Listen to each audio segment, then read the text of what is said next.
So what would be your top 5 college affordability tips for students and their families? Oh, top 5. When it comes to financial aid, my top 2 is always applications and deadlines. If you don't apply, kind of obvious, but right. If you don't apply, you're not going to get the money. But you would be amazed at how many conversations I've had to say, but did you apply? Well, no. Okay, you're not going to get the scholarship then. And the other one is deadlines. If you don't apply by the deadline, then the possibility is there that you would have qualified for funds that went to someone else because there's limited amounts. I mean, I throw out a number like $200 million, which is a lot of money, but it's not enough. It is not enough to pay the unmet need of every student at the University of Oklahoma.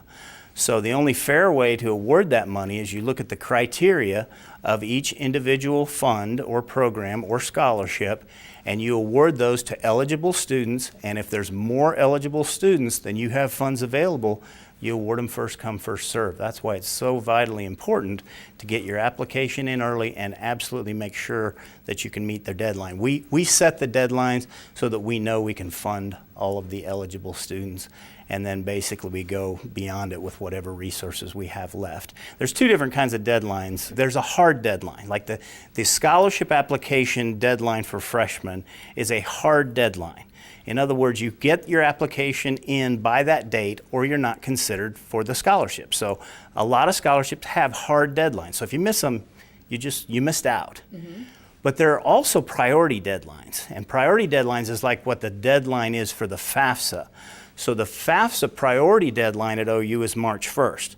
But with a priority deadline, March 2nd rolls around, March 3rd rolls around, you keep going. You apply as soon as you can after March 1st because we know that if by March 1st we can fund everybody, but we still want you to get it in as soon as possible because we know people can't get their taxes done sometimes until all the way up to April 15th. Right.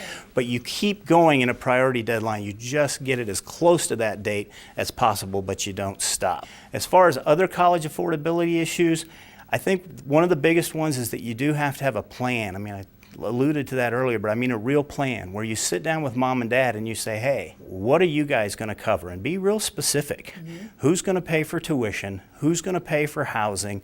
Who's going to pay for books? Who's going to pay for living expenses? Who is going to do all these things? How is it going to be done? And that way there's no ambiguity as to who's doing what, because the student's going to have to make a decision.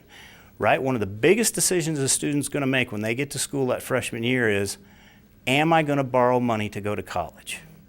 And when I say a number like $200 million, over $100 million of that is a loan. I mean, we are putting students into debt, and that bothers me a lot that we put students into debt. But the reason I can sleep at night is that I know the end game, and I know that by getting a college degree, census data shows us that if you graduate from high school and you go to work, you're going to earn on average about $25,000 a year. If you get a college degree and then you go to work, you're going to earn about $50,000 a year. And I'm rounding here, but that's a $25,000 difference between a high school graduate and a college graduate.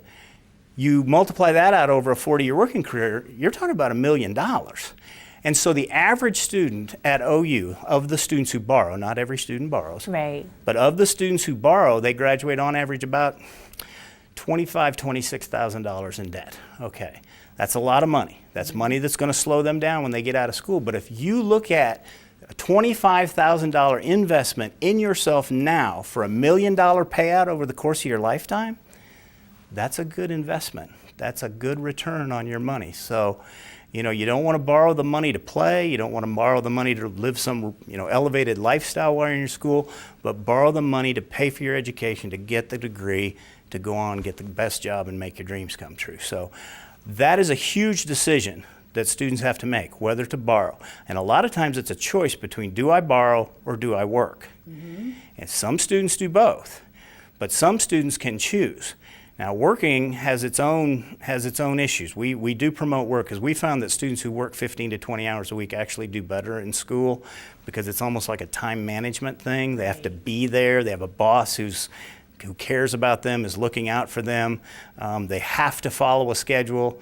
When you think about college and a full load of 15 hours, what that really means is they have 15 hours that they have someplace to be. Right. They have a whole bunch of time where they don't necessarily have someplace to be. So if they use those hours to study and do all the right things, they're going to be in great shape. But if they go back to the residence halls and play video games for 6 hours, then they're not really getting ahead. So we found that working puts them in a more regimented environment. Mom and dad's not there, but I've got accountability folks at work.